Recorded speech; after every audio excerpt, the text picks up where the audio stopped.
But, you know, it's what, as a coach, like I tell parents at the parent meeting, you know, I want to win too. And I'm not that one who's going to fit a kid because I have something against him or something. If that kid can help us win, by all means, I want that kid on the field. And, you know, parents have to understand, because I had a parent one time to me, you know, I'm messing up her kid's self-esteem, and I didn't get a politically correct answer. I said, well, every time I put them on the field, they're messing up my self-esteem. So, our self-esteem can't be messed up. Somebody's going to have to suffer here, and it's not going to be me or this program. Okay. That's why we film practices and all that. And 9 times out of 10, when a parent comes in, they only know what that kid brought home. Because you're not in practice. That's why we look at film, and those kids know whether they should be playing or not. Because we film practices, we film game, and that film don't lie. We sit there and we show them, this is what you did, and this is why you're not playing. And this is what you did, and this is why you are playing. And just to continue to work hard. Everybody can't play. You know? If I could play everybody, I would start 22, but the rules only let you start 11. You said no, I forgot. Never mind. It's okay. But that's amazing that you film practices though. So yeah, you record your practices? Yes. We record all of our Tuesday and Wednesday practice drills, our one-on-ones, our inside run, our scrimmages, and our coaches. We go back and we study practice film after every practice. We don't wait till the next day. So when our kids come in the next day, we've already evaluated practice film. I'll give you a quick example. I had a kid at Salem, and I looked at the game film, and he was playing tight end, but he was literally tackling people, calling himself blocking. He was literally just grab them and throw them down to the ground, and he was getting all these holding calls. So I went back and looked at practice tape, and sure enough, there he was, doing the same thing in practice. So I had an issue with my tight end coach at that time saying, had you evaluated this, we could have saw this on Tuesday or Wednesday as opposed to waiting till Friday to see it. So, you know, that's one of the things I learned in college, that when I was coaching in college, to film your practice, you don't have to film every day, but our major hit days were Tuesdays and Wednesdays. So we filmed all of our drills and we evaluated the tape, and we were able to catch a lot of that stuff before we got to Friday.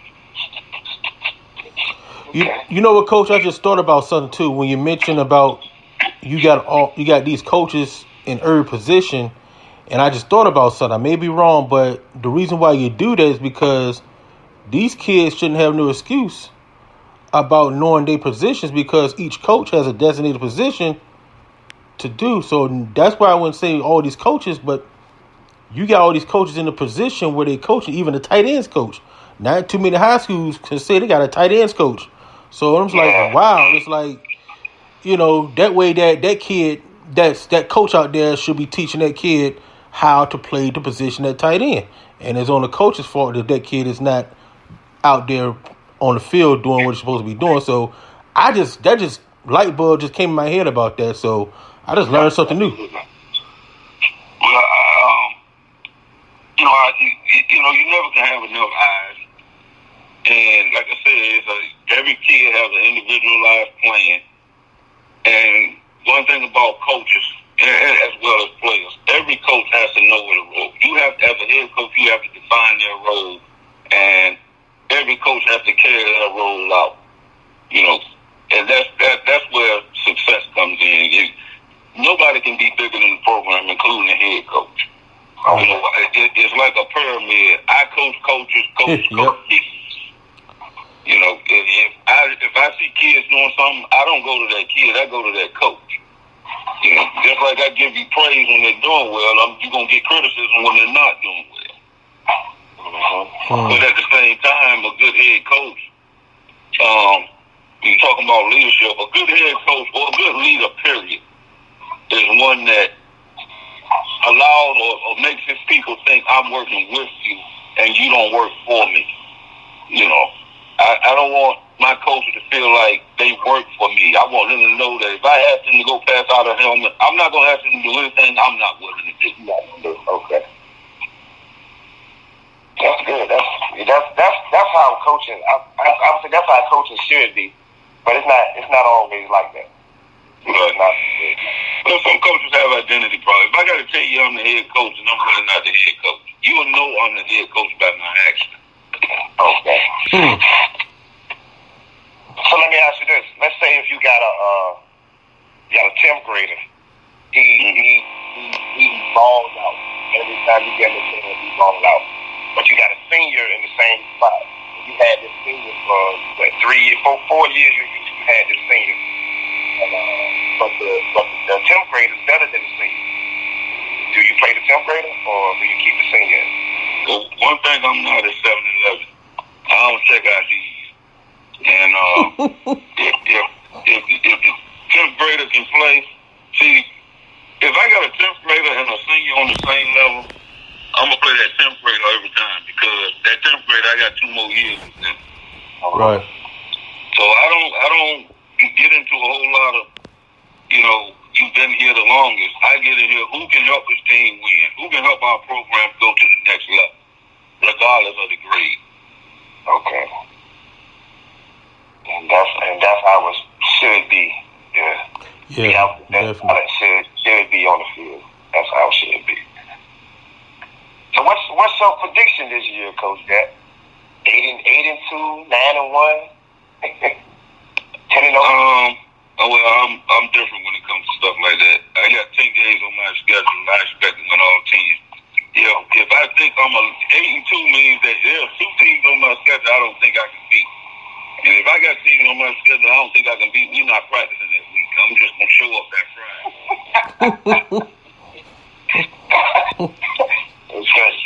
So a prediction is just what it is, a prediction. If I got 10 games on my schedule, I expect to win all 10 of them. Gotcha. Okay, man. So, hey, I'm just happy to have you up here, Coach. Thank you. I'm glad to be here, man. I just want to say to you guys, I appreciate all that you do.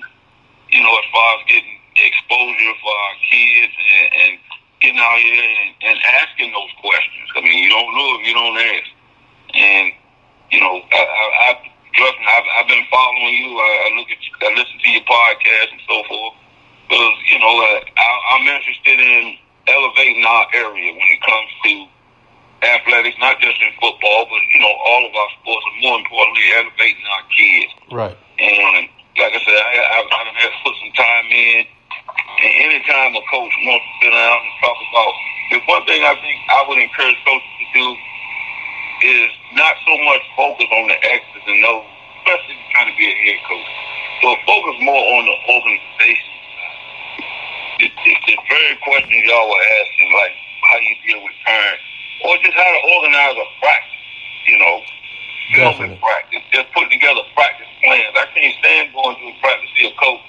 See coaches out there, nobody has a plan, So just little things like that, and I'll be happy to sit down with anybody. If any coach has a question, whether it be an old or a young one, because I'm not beyond learning. I don't know everything. There's a whole lot of stuff I like. Okay. Now, Coach, here on the Real Dude Show, we always ask someone what you want to get off your chest. So I want to get off my chest? Yes. Is there anything that bothers you that you want to speak on? That's pretty much it. It don't necessarily bother me. It is a concern. I look funny at coaches making commitments like the kids. I ain't understanding that. I mean, maybe there's a new thing, a new generational thing or something. I'm like, I go to church, I like to hear the old school music. I don't want to have to, nothing's wrong with it, but I hear Kurt Franklin sometimes. I can't tell if it's the Funkadelics or you praising. I ain't sure which one it is. Cause I got the Funkadelics stuck in my head. I'm an old school guy, and I just like to see guys get more into proving themselves on the field as opposed to all this chatter on social media. Do the things you're supposed to do, and like I said, kids are watching. Kids are watching you, and it's not about you as a coach. It's not about you. It's about grooming these kids. These kids gonna be somebody's husband, somebody daddy one day. Mm-hmm. And like I said, they should be able to leave you a better person than when you got. Right about that. All right. But I guess that's getting it off my chest. I don't know. We got it all. Got it off. All right. Well, all right, Coach, we do appreciate you coming on. That was a nice convo, nice information you dropping on us. Well, the last thing I say too, having just interviewed a bunch of coaches, if it's your dream to be a coach, most people not going to hire you if you can't get in the building. Go get a certification of some kind. Go to school and get a certification. Put yourself in a position that when you come to the table, all your paperwork is in order. mm-hmm. And I'm seeing more and more people who just think coaching ain't going to pay no bills. Not no high school supplement anyway. So do the things you need to do to put yourself in a position that people are ready to hire you right then, and you're not. They don't have to wait on you to go back and get something. Right. And that's it. All right, that's it in a nutshell. Well, Coach, man, we appreciate your time. Thank you. Thanks for having me. Thank you for coming on to the Real Dude Show, Coach. All right, I'll take care. All right. You too, bro.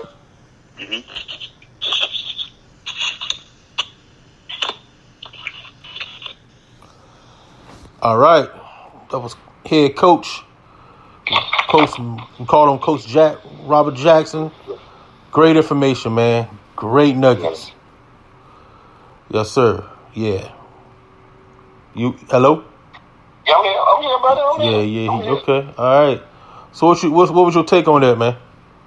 Hey, I like it, man. I always like talking to Coach Jack, man. Talking to Coach Jack is like talking to John L. Moore. Mm-hmm. Like even the small conversations, you tend to learn stuff, or you gain more interest in what they're saying. And I mean, I put them right up there with down there, Yeah, some of the legends here. So, man, that was a great interview. Learn some nuggets. I said, learn about, hey, he got coaches. Why you got a whole bunch of coaches? If they're in their coaching their position, then hey, he had damn near 15 coaches, man. Yeah, so and he said, hey, this is like a pyramid. I'm the head coach and everybody else is trickling down. I'm like, just like a job. So yeah. Don't that sound familiar? Yeah. That sound familiar? Well, we gonna let that go. But that whole thing he was saying about him being a micromanager, all that stuff sounds familiar. And that's all I gotta heard that stuff before. Whatever, all I'm saying. Yep. Seems like I've been around programs like that, but they said it wouldn't work. But a guy that's been coaching for 30 years, he doing the exact same thing that I was around years ago. And been a winner. And winning. That's our only downfall.